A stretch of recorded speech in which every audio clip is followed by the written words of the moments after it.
근데 이제 공자는 이런 식의 그 정신 세계나 그 어떤 문화 세계를 그 뭐라고 할까 그 사상과 이 문화로만 그 주장한 게 아니라 자기가 실제 이 세계에 그런 구현하려고 했어요.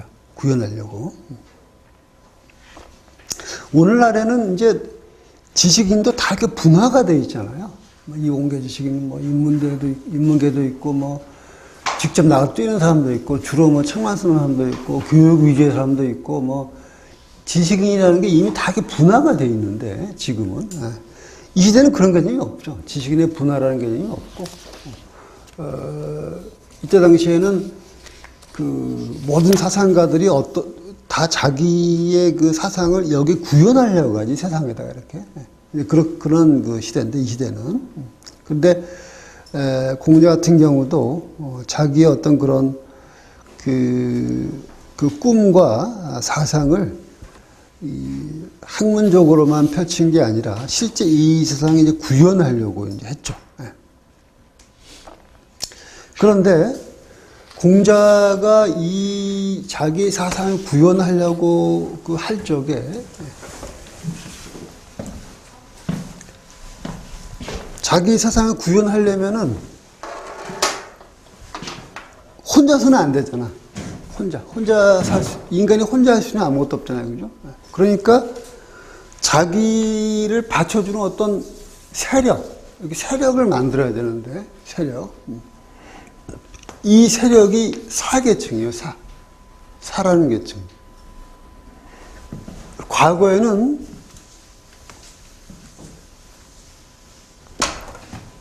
귀족과 평민 두 개밖에 없지. 과거에는, 이렇게. 물론 뭐 나누면 여기 왕족 귀족이 조금 나뉘고, 여기도 이제 평민과 아예 천민이 좀 나눠지긴 하는데, 크게 나누면 두 개죠, 그죠? 그런데 요 지배계층의 맨 아래층에 사라는 계층이 생기게 돼요. 사라는 이 계층. 새로운 계층. 왜 생기냐 하면은 시대가 복잡해지고 역동적이 되면서 어떤 실제의 일을 처리할 능력 있는 사람이 필요하게 되거든. 사회가 단순하고 조용할 적에는 귀족과 평민만 있으면 되죠.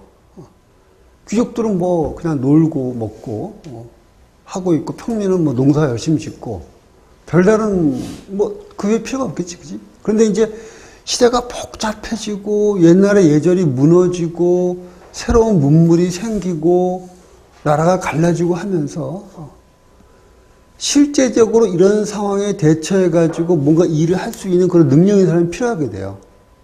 근데 귀족들 자신들은 뭡니까? 그런 능력이 없는 경우가 굉장히 많지. 없는 경우가. 얼핏 생각하는 바와 달리 귀족들은 글도 잘 못 읽었어요. 읽을 필요가 솔직히 없지, 별로. 그 시대로 말하면. 뭐 시켜서 읽으라 그러면 되죠. 귀족이 뭐하러 애써 글을 배워. 집사 시켜서 읽으라 그러면 되지. 그렇잖아, 그지? 지금은 이제 아무리 귀족이고, 아무리 졸비워도 자기가 너무 지식이 없으면 조금 부끄러워하는 게 있지, 지금은. 근데 이때는 그런 개념이 별로 없어요. 그런 개념이. 뭐, 글을 알면은 모르면 뭐, 내가 귀족인데 글을 모른다고 부끄러워. 이런 개념이 별로 없어, 이때는. 그러니까 뭐 모든 귀족이 그런 건 아니지만 대부분의 귀족은 일은 뭡니까? 이거 시키고 자기는 그냥 하려고 놀고 먹는 거지 뭐 그냥 이거 뭐 던지기 하고 뭐 강가에 가서 뭐 술 마시고 이런 거지, 그지? 그리고 그러다 보니까 점점 뭐냐면 이 시대의 주인공이 이 사계층이 돼, 점점점. 평민은 아직까지 뭡니까? 아직까지 자신의 존재를 드러낼 수 있는 어떤 맥락이 없고, 귀족은 뭡니까? 놀고 먹느라고 어떤 시대를 이렇게 담지할 능력이 없어. 그러면서 점점 시대의 주인공이 이 계층이 돼요. 이 계층. 점점 이렇게. 이 계층.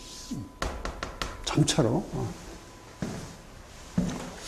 그래서 나중이 되면 이 계층이 여기까지 올라가요. 여기까지. 귀족 바로 아래까지. 귀족은 못 돼. 왜? 귀족은 원칙적으로 될 수가 없어요. 왜 그럴까? 요거는 피로 되는 거거든, 피로. 요거는 핏줄로 되는 거거든. 근데 귀족 바로 아래 계층이 뭐냐면 대부예요, 대부. 대부까지가 그 핏줄이 아닌 사람이 올라갈 수 있는 최상한선이 대부예요. 그래서 나중에 뭡니까? 사대부가 되는지, 사대부.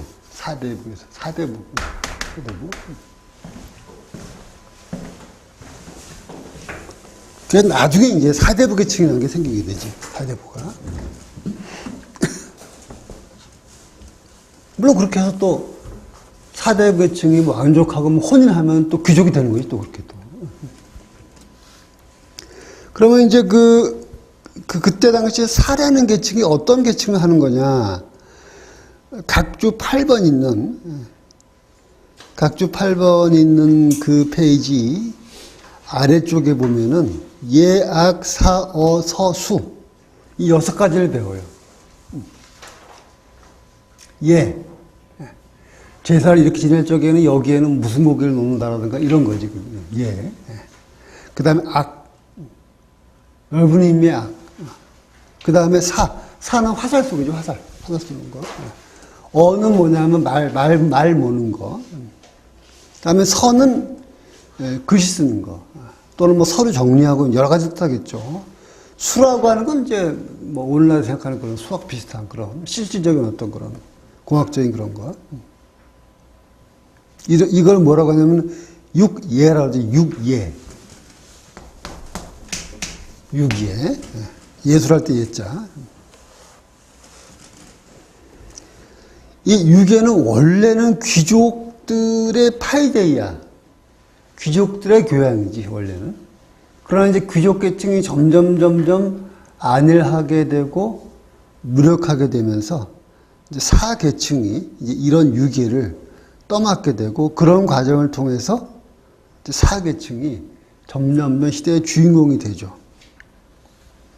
그러나 그럼에도 불구하고 여전히 사계층은 뭐라고 표현할까, 아직까지 자의식도 없고, 자기가 사계층이라는 자의식도 없고, 뭐 시대를 바꾼다 이런 생각은 뭐 떠오르지도 않는, 그야말로 하급 관리, 말 그대로 우리가 느끼는 그런 하급 관리에 불과한 거죠. 근데 공자가 꿈꾼 건 뭐냐면, 이 계층을 그냥 하급 관리가 아니고, 그게 아니고, 어떤 정신적 아이덴티티를 가지고 있는 어떤 새로운 존재로 만들어야 되겠다라고 하는 게 공자의 생각이에요. 뭘 통해서? 교육을 통해서 이 사계층을 그냥 하급 관리가 아니라 시대를 새롭게 만들 수 있는 계층으로 탈바꿈시켜야 되겠다라고 생각한 게 공자죠. 그렇게 또 실제 성공했고, 공자 그런 식으로.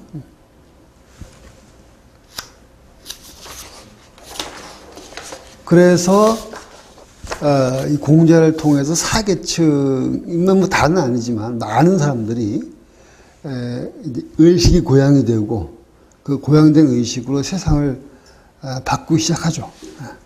그런 어떤 사상과 문화와 교육에서 이 사람은 엄청난 성공을 이제 거두었다고 볼 수가 있죠. 실제 정치에서는 그렇게 큰 성공을 거두지 못했고 또 거둘 수도 없는 상황 자체가 거두기는 뭐 역부족인 이제 그런 시대이기도 하고.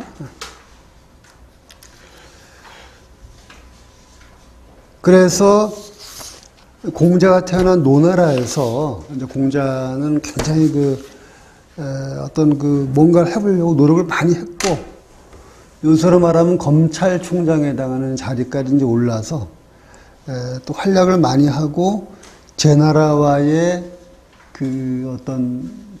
노나라는 항상 라이벌 이야기보다는 노나라가 약하니까 항상 이렇게 당한 입장인데, 그런 정치에서도 일정 부분 어떤 성과를 이루었지만, 공자의 어떤 꿈에 비하면 턱없이 모자란 거죠. 그래서 그 공자가 평범한 인간이었다면은, 큰 나라 아니고 노나라 작은 나라지만 거기에서 그래도, 요새로 말하면 이제 대사국, 이제 검찰총장에다가는 그 자리까지 올라갔으면은 보통 사람 같으면은 그냥 뭐 거기서 만족하고 이제 편하게 살 텐데, 이 양반은 그걸로는 이제 공자의 꿈에는 택도 없는 거지, 공자한테는. 그래서 무려 56세의 나이에, 옛날 사람들 나이는 우리보다 한 10살에서 20살 많잖아요, 보통. 지금의 옛날에는 한 15살 되면 벌써 갑주 있고 전쟁터 나가서 칼싸움하고 이럴 나이고 장가갈 나이지, 그지? 근데 요새 15살이면은 컴퓨터 게임에 빠져가지고 부모님한테 행패 부릴 나이잖아, 그지? 그러니까 옛날 사람들 나이하고 우리하고 좀 개념이 달라요. 내가 지금 예컨 내가 50대인데 옛날 같으면 내가 한 40 정도 된 거지, 지금. 깨끗이야. 옛날 개념은 다, 옛날에는 한 50대면 이제 그냥 슬슬 인생 정리할 때거든, 그때는. 그러니까 30대 정도의 뭔가 최전성기고. 근데 우리는 뭐 30대나 돼야 이제 뭐 사회에 좀 이제 나가서 이제 뭔가 좀 시작할 때 아니야, 그지? 그러니까 개념이 다릅니다. 그러니까 56세면 지금 말하면 이제 완전 할아버지지, 이제. 완전히. 근데 그 나이에 더구나 그 자기 나라에서 그냥 뭐 대충 편하게 살 수 있는 사람인데, 그거를 이제 마다하고, 여러 가지 이유가 이제 맥락이 있는데, 마다하고, 좀 천하를 구하겠다고, 이렇게 나선 거 보면 참, 정말 보통 사람이 아니죠, 이 사람은.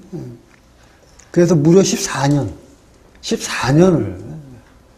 별로 소득도 없이 별로, 여기서 갔다가, 저기 갔다가 또, 순환도 당하면서 이렇게 무려 14년을 이제 참 고난의 세월을 보냈는데, 또 역으로 말하면 또 그랬기 때문에 우리가 아는 그 공자가 탄생한 거지. 그랬기 때문에. 만약에 공자 인생에서 14년 주의 드라마가 없었다면은 뭔가 좀 허전했겠죠, 그죠? 그 처음에 이제 공자가 제나라에 바로 옆에 제나라 갔었는데, 이 공자라는 사람의 인생을 보면은 항상 이 질시를 받아, 언제나. 그러니까 이 공자하고 예수하고 소크라테스하고 붓다하고 비교해보면 참 재밌는데, 공자는 사람의 인생은 질시의 인생이야. 질시 받음의 인생이죠. 어디 가나 항상 이 사람을 견제하고 어떻게든 이 세력을 닿지 못하게 만드는 그런 사람이 나와가지고, 끌어내리지, 공자를 해서. 그래서 또 뭔가 되려고 하면 또 실패하고, 뭔가 되려고 하면 또 실패하고, 이런 이제, 질시받음의 인생이고, 예수는 배반의 인생이지, 배반당함의 인생이지, 배반당함. 계속 배반당하지, 이렇게. 베드로한테도 배반당하고, 죽어서도 배반당하고, 또 배반당하고, 이렇게 배반당하지. 항상 이렇게 배반. 재미있는 거는 예수만이 아니라 유대교 자체가 원래 배반의 역사거든요. 계속 배반하고 또 배반하는. 등돌림의 역사지, 등돌림의 역사. 그 다음에 이제 소크라테스 같은 사람은 비교적, 나름대로 이렇게 삶을 아주 충실하게, 충실하다는 표현보다는 어떻게 생각해야 되나? 하여튼 아주 살았는데, 아테네 시민들과 이제 불화를 일으켜가지고, 결국에는 이제 사형 먹고, 죽은 사람이고, 제일 행복한 사람은 붓다지, 붓다. 그 사람은 그냥, 평온하게 이렇게, 설법하면서, 아주 제자들은 둘러싸여가지고, 행복하게 죽은 사람이죠. 제일 행복한 사람인데,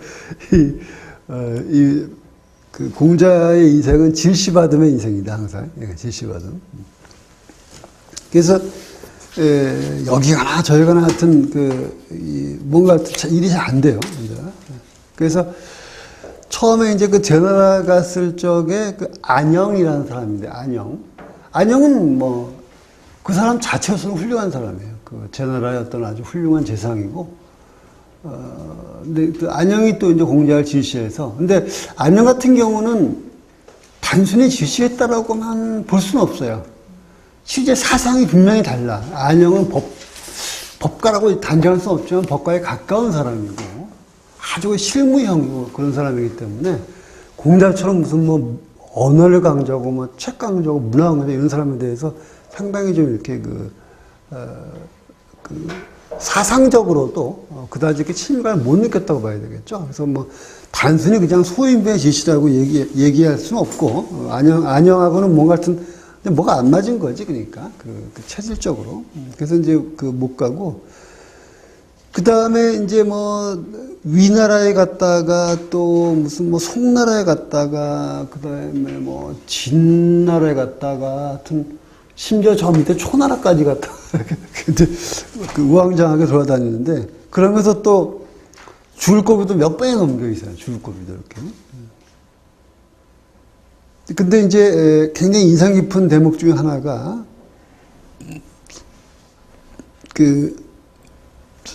공자가 양호라는 사람으로 오해받아가지고, 원래 양호가 공자의 원수인데, 자기의 원수로 오인받은 거야. 그걸 참 아이러니하지. 양호가 이 공자를 문전박대한 아주 뭐 원수라고 하면 좀 지나치고 하여튼 아주 뭐랄까 악연인 사람인데, 공자가 이 사람, 악연을 가진 그 사람으로 공자가 오인받은 거야. 그게 얼마나 아이러니한 상황이에요. 정말 아이러니하지, 그지? 그래서 줄고비에 막 처했는데 공자가 뭐라고 하냐 하면 18쪽에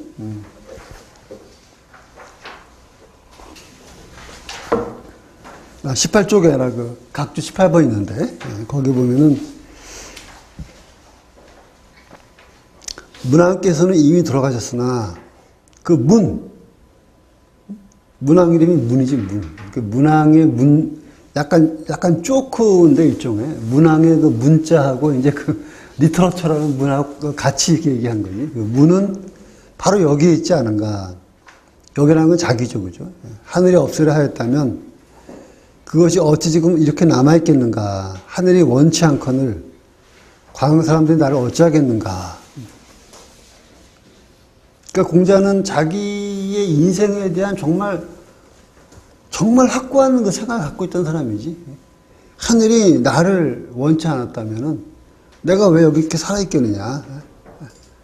내가 문왕의 문을 지고 나갈 사람은 나밖에 없는데, 하늘이 원치 않은데 광 사람은 나를 어찌하겠는가. 이게 단순한 호언장담이 아니라 이게 지금 죽기 일부 직전에 이런 말을 한다는 것도 참, 이 사람이 자기 삶에 대한 확신과 가치가 어느 정도인지 알려준 대목이죠. 그래서 이제 이 말을 보통 이 공자라는 사람의 아이덴티티라고 할까? 그거를 가장 잘 보여주는 말로 우리가 보통 얘기하고 있죠. 그죠? 문을 단절시킬 수 없다. 나야말로 문을 이어받아서 끌고 나갈 사람이다라는 이제 그런 어떤 확고한 사명감 같은 거. 이런 게 이제 이 사람들, 공자의 힘이었고, 그래서 이제 그때 제자들이 그런 걸 보면서 정말 이 공자라는 사람도 자기 몸을 바치게 되죠. 14년 동안 어떤 사람은 뭐 이제 자기 일부러 갔다가 또 들어오기도 하고, 뭐 같이 뭐 순환을 겪기도 하고 이런 사람들인데, 가장 공자 더불어서 14년을 끝까지 한 사람들이 이제 자로, 자공, 안현, 이 세 사람이죠. 그죠? 염류도 상당히 오랫동안 같이 보필했고.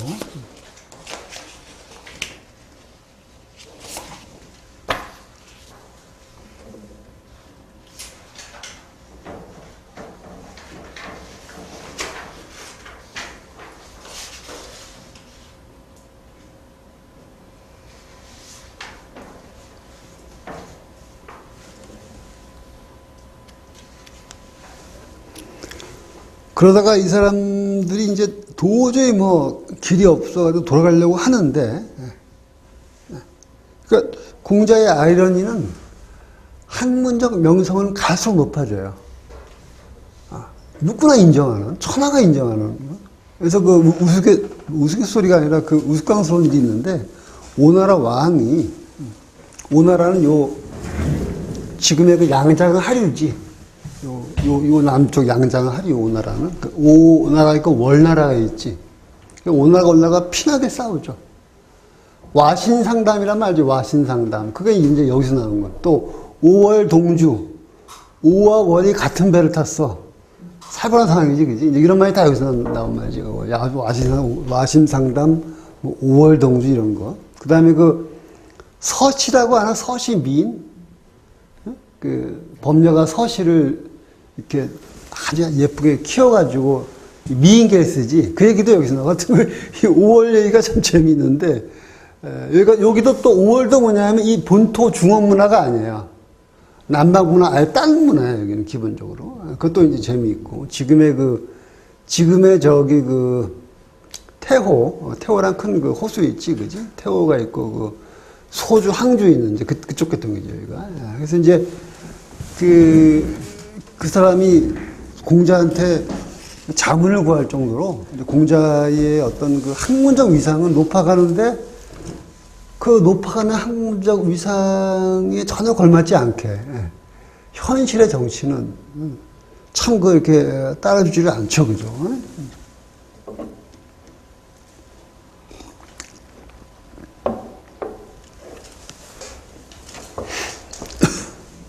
그래서 돌아가려고 하다가 그 각주 20번 있는데 맨 아래쪽에 보면은 어떤 그 관리가, 그러니까 그 보통 관리가 아니라 이제 세상을 피해서 이렇게 내려와 있는 은자 같은 사람 관리가, 그대들은 어찌 스승이 관직 없음을 걱정하십니까?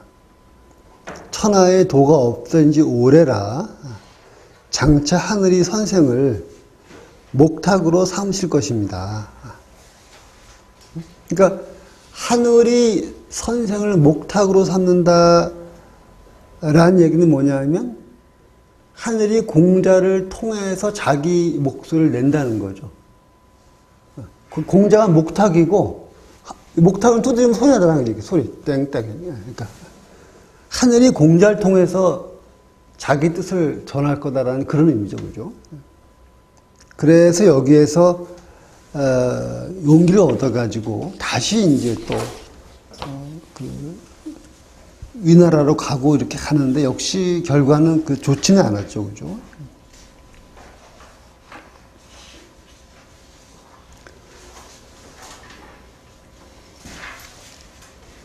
그래서 서기 492년에 공자는 예순이 되었다. 이제 그 다음 페이지. 그래서 내 나이 60에 귀가 순해졌다. 그래서 우리가 60의 나이를 이순 그러지, 이순. 그러니까 아주 쉽게 설명해서 우리가 스트레스의 한 반은 남의 말에서 오는 거잖아, 그지? 실제 일이 많아서 받는 스트레스도 있고, 교통이 복잡해서 오는 스트레스, 공기에다가 숱한 스트레스가 있지만, 인간이 받는 스트레스의 절반 이상은 다 남의 말에서 나는 거거든. 말 때문에 스트레스 받는 거거든, 기본적으로. 말이 비수처럼 와서 꽂히죠, 그죠? 근데 이제 귀가 수였다라는 거는 이제 남이 비수를 꽂아도 허허허 웃을 수 있게 됐다는 거지, 그거를. 옛날처럼 예민하고 날카롭고 이렇게 신경질적으로 그걸 받아들이는 게 아니라 애지간한 말은 그저 빙그레 웃는 이제 그런 어떤 경지에 도달한 거지, 사람이.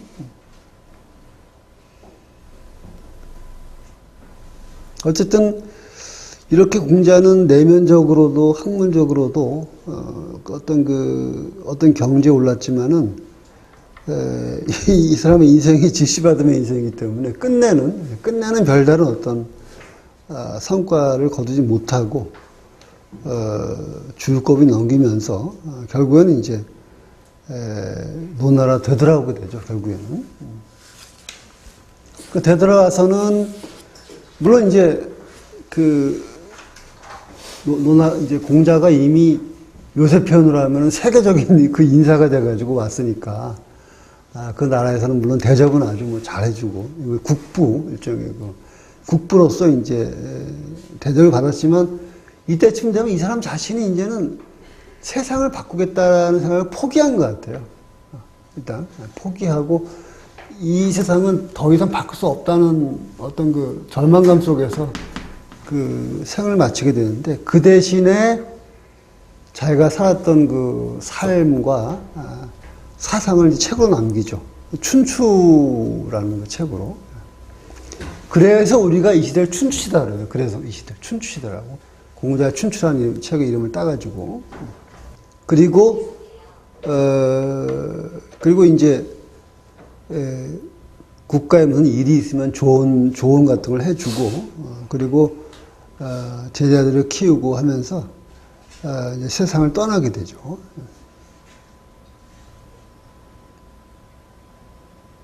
그래서 공자 인생은 양가적인 인생이다. 양가적인 학문과 사상과 문화를 세워서 동북아 문명의 어떤 초석을 세웠지만, 자기 자신이 생각했던 그 당시의 어떤 그 정치적 삶은 이루지 못했죠. 그러나 수천 년이 지난 지금을 생각해보면 오히려 그 사람이 그걸 못 이룬 건 굉장히 다행스럽습니다. 만약에 이뤘다면 일개 정치가 남았겠지, 그지?